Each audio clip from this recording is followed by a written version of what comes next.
رانا صاحب، سب سے پہلے اقتدار کی راہداریوں میں بات ہو رہی ہے کہ کوئی بہت بڑی تبدیلی آنے والی ہے اور بہت بڑا نام اس میں آ رہا ہے. یہ باتیں ہو کیوں رہی ہے اور کیا واقعی تبدیلی آ سکتی ہے؟ بسم اللہ الرحمن الرحیم. الصلاۃ والسلام علیک یا سیدی یا رسول اللہ. الصلاۃ والسلام علیک یا سیدی یا حبیب اللہ. تاجدار ختم نبوت زندہ باد زندہ باد. دیکھیں ڈاکٹر صاحب، اس ملک کے اندر کون سی تبدیلی ایسی ہے جو نہیں آ سکتی؟ اچھا، مثلا اس ملک کے اندر کوئی ایک تبدیلی مجھے بتا دیں جو نہیں آ سکتی. اس ملک کے اندر ہر تبدیلی آ سکتی ہے. اس ملک کے اندر ہر وہ شخص تبدیل ہوتا ہے جس کے متعلق یہ کہا جائے کہ یہ تبدیل نہیں ہو سکتا تھا. اچھا، کیونکہ اس ملک کی جغرافی صورتحال نہیں بلکہ موسمیاتی صورتحال نہیں، سیاسی صورتحال ایک ایسی ہے کہ جس میں کسی وقت بھی کچھ ہو سکتا ہے. مطلب اگر ہم اٹھا کے دیکھیں اقتدار کے ایوانوں میں، میاں نواز شریف کے پاس بڑی اکثریت تھی. میاں نواز شریف صاحب نے طیارہ ہائی جیک، مشرف صاحب کو تبدیل کرنا 3 گھنٹے لگے. میاں نواز شریف صاحب تبدیل ہو پوری حکومت تبدیل ہو، ساری حکومت تبدیل ہوگی. اس کے بعد آپ آ جائیں جنرل مشرف، اللہ ان کو جنت نصیب کرے. مشرف صاحب کے پاس کون سی طاقت نہیں تھی؟ یس. جنرل ضیاء الحق شہید کے پاس کون سی طاقت نہیں تھی؟ ذوالفقار علی بھٹو کے پاس کون سی طاقت نہیں تھی؟ ایوب خان کے پاس کون سی طاقت نہیں تھی؟ عمران خان کے پاس کون سی طاقت نہیں تھی؟ اور جب تبدیلی ہونے لگی تو اس 1 منٹ لگا اور تبدیلی ہوگی. دیکھیں کچھ ہو ضرور ہے. اچھا، ہلچل ہے. ہلچل اس لیے ہے کہ آپ ذہن میں رکھیں کہ کچھ لوگ یہ کہہ رہے ہیں، میرے پاس جو اطلاع ہے اور یہ اطلاع مجھے پیپلز پارٹی کے اندر سے ملی. اچھا. ان کا یہ کہنا ہے کہ جی اگر ہم سے کچھ لیتے ہیں تو اس کے عوض ہمیں کچھ دینا بھی پڑے گا. گیو اینڈ ٹیک تو ہوگا. ٹھیک ہے. اب اگر لیتے ہیں دینا پڑے گا تو پھر نون لیگ کی طرف سے کچھ نہیں ہے. اور اگر یہ کوئی تبدیلی نہیں ہے تو پھر جو لوگ یہ کہہ رہے ہیں کہ ایک صدارتی نظام آ سکتا ہے، لوگ کہہ رہے ہیں کچھ اور ہو سکتا ہے، تو پھر صدارتی نظام کے لیے یہ صدر مملکت جو ہے وہ سوٹیبل نہیں ہے. اچھا. پھر اسی کے ساتھ آپ آگے چلیں، تھوڑا سا سفر اگر آپ کر لیں تو بلاول بھٹو صاحب نے ایک بیان دیا ہے جس میں انہوں نے کہا جی کہ اگر بھارت ہم سے تعلقات ٹھیک ہوتے ہیں تو وہ جو اپنے مطلوبہ شخص مانگنا چاہتا ہے ہم ان کے حوالے کرنے کے لیے تیار ہیں. ہمارے پاس کون سا ایسا شخص ہے؟ کیا پاکستان نے کوئی انڈیا کے اندر دہشت گردی کروائی؟ نہیں. کیا پاکستان نے انڈیا کے ساتھ کوئی گرونا کھیل کھیلا؟ نہیں. کیا پاکستان کے اندر بھارت کے خلاف دہشت گردی کو کیمپ موجود ہیں؟ تو صاف سی بات ہے نہیں. یہ تو بھارت کے اندر موجود ہے. بی ایل اے کہاں سے ٹریننگ لیتی ہے؟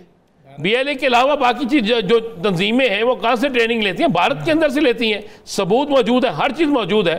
تو بلاول صاحب کا یہ کہنا جو ہے یہ ان کے آنے والے وقت میں ان کے لیے ایک مشکل پیدا کر سکتا ہے. خالی مشکل نہیں ہے، گلے کی ہڈی بن سکتا ہے. بالکل گلے کی ہڈی بن سکتا کیا بلکہ میں سمجھتا ہوں کہ بن گیا. اچھا. کہ آپ کس طرح کہہ سکتے ہیں اپنے ہی ملک کے متعلق؟ آپ یہ لفظ کہنے سے پہلے آپ خوش کس کو کر رہے ہیں؟ اگر تو یہی الفاظ لے کر وہ چلے جائیں کسی اور بین الاقوامی سطح پر، آپ کہتے ہیں پوری دنیا سے ہم بہترین اپنے تعلقات بنا کے آگے ہیں، ہم پوری دنیا میں ایک پیغام دے کے آگے. کیا پیغام دے کے آئے ہیں؟ کہ ہمارے ملک میں کوئی ایسے لوگ موجود ہیں؟ کون ایسا موجود ہے؟ حافظ سعید صاحب حراست میں ہیں، ان کے کیسز کے ٹرائل ہو رہے ہیں، سزا بھی انہیں ملی ہے. دوسرا ان پہ جرم تو ثابت نہیں ہوتا کوئی. باقی جگہ آپ دیکھ لیں کیا صورتحال ہے. یہ سارا کچھ اس طرح ہے اور کچھ ہو ضرور ہے. اور جب خاموشی ہوتی ہے نا، اچھا بات نکلتی کب ہے؟ جب بات نکال لی جاتی ہے. اچھا، یہ لیک نہیں ہوئی، لیک کی گئی. دیکھیں میں نے آج ایک ثاقب شیر صاحب کے بڑے قریبی ان کے اسلام آباد کے صحافی سے پوچھا، تو میں نے ان سے پوچھا یار یہ آپ کا تو بڑا تعلق ہے وہاں تک کہ آپ کے ٹویٹ بھی 2 دن پہلے آ جاتے ہیں، 3 دن پہلے آ جاتے ہیں، تو کیا آپ کا اندازہ ہے؟ اس نے مجھے کہا جی وہ بیمار ہیں. اچھا. میں کہ یار بیمار تو اس وقت 80% پاکستان ہے.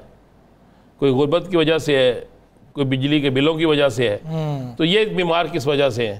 اس نے کہا نہیں ان کی صحت اجازت نہیں دیتی. میں کہ اس سے تو تبدیلی نہیں آتی. اور کیا یہ تبدیلی پیپلز پارٹی منظور کر لے گی؟ اور یہ چیزیں میں نے کہا. اس نے کہا جی ہو سکتا ہے کہ اس کے علاوہ کچھ اور تبدیل ہو جائے. میں کہا پھر اس کے علاوہ کون تبدیل ہو رہا ہے مجھے وہ بتا دیں. پھر اس طرف چلے جاتے ہیں. وہ کہتا ہو سکتا ہے سب ہی تبدیل ہو جائیں. اچھا پورا نظام ہی تبدیل ہو جائے. میں نے کہا اچھا جی یہ ساری چیزیں, لیکن آج جو ہم نے گفتگو سنی ہے نا, اگر آپ گفتگو جو بھی آپ نے کرنی ہے, یہ جو ٹریڈرز کر رہے ہیں گفتگو, جی اس گفتگو میں تو ہر شخص جو ہے وہ اس حکومت کے خلاف جو بول رہے ہیں, تو ٹھیک ہے اس پہ بھی رانا صاحب بات کرتے ہیں. رانا صاحب اس حوالے سے اگر ہم بات کریں, جو یہ 26 اراکین ہیں صوبائی اسمبلی کے, ان کی رکنیت کا معاملہ ہے. اسپیکر جو صوبائی اسمبلی ہیں, پنجاب اسمبلی ہیں, وہ ریفرنس بھیج چکے ہیں. وہ کہہ رہے ہیں کہ اس معاملے کو ختم کیا جائے جی, ان کو پیچھے کر دیا جائے, ان کو ہم نکال دیں گے اسمبلی سے. پہلی بات یہ کہ نون لیگ کا پہلے موقف کیا ہوتا تھا.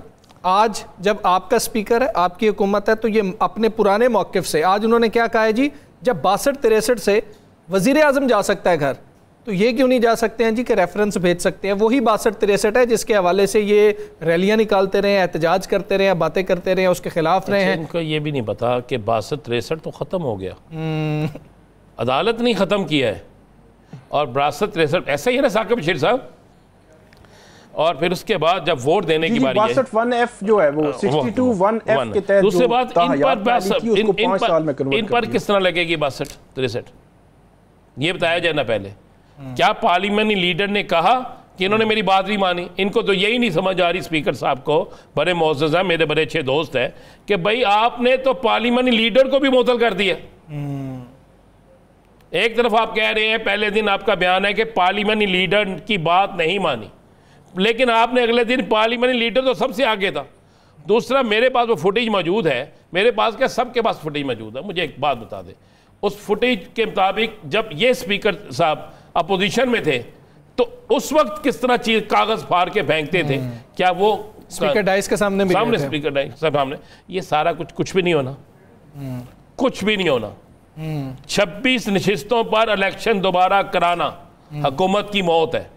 تحریک انصاف کے لیے وہ ایک ایسا بالکل ٹھیک منہ بن جائے گی جس کی حد. دوسری بات ہے, میں صرف ہلکی ایک ثاقب بھائی نے بالکل ٹھیک ہے, لیکن ثاقب بھائی یہاں پر 100 سینیٹر بھی دے دیں آپ کسی کو, جتنی مرضی اکثریت دے دیں, جتنی مرضی اکثریت دے دیں, اگر تو اکثریت والے کی بات مانی جاتی ہے تو پھر تو ٹھیک ہے, اگر اس کا کوئی قانون مانا جاتا ہے پھر تو ہونی چاہیے. اور میں آخر میں صرف اتنی بات کہہ دوں, خبر دیتا جاؤں, کچھ عرصے بعد 18ویں ترمیم ختم ہو رہی ہے, اور 18ویں ترمیم کے ختم ہونے کے بعد پھر کس نے کہاں پہ سراپہ احتجاج ہونا ہے یہ پتہ چلے گا. اور یہ جو فاٹا والا معاملہ ہے, یہ ایک واحد معاملہ ہوگا جو حکومت کے گلے کی ہڈی بنے گا, تحریک انصاف کے گلے کی نہیں. ٹھیک ہے ثاقب صاحب, اس پہ کیا کامنٹ کریں گے؟ اور ساتھ ہی اگر یہ پنجاب اسمبلی میں یہ معاملہ ہو جاتا ہے تو پی ٹی آئی کہے گی کے پی اسمبلی میں یہی اختیار تو پھر ہمارے اسپیکر کے پاس بھی ہے, یہ معاملہ رکے گا کدھر؟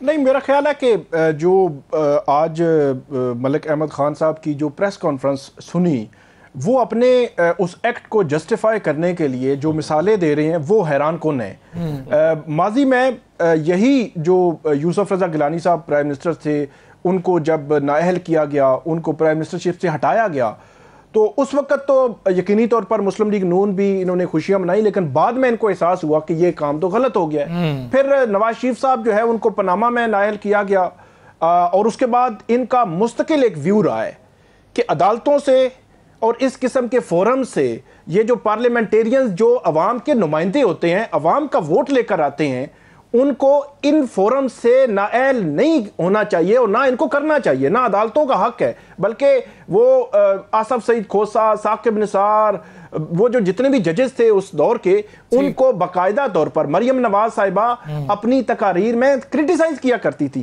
اور ان کے آپ حوالے دے کر کہ آصف سعید کھوسا صاحب نے وہ فلاں فیصلہ دیا تھا, تو اگر یہ ہو سکتا ہے تو نااہل کیوں نہیں ہو سکتا؟ حیران کن ہے. یہ آگے نہیں چلا سکیں گے اس کو. یہ ریفرنس 26 لوگوں کے خلاف چلانا, ان کی مسلم لیگ نون کے اندر سے ریزسٹنس آ رہی ہے. یہ جو آپ نے ایک نیا رستہ آپ کھولنے لگے ہیں, کل آپ کے خلاف بھی یہ استعمال ہو سکتا ہے.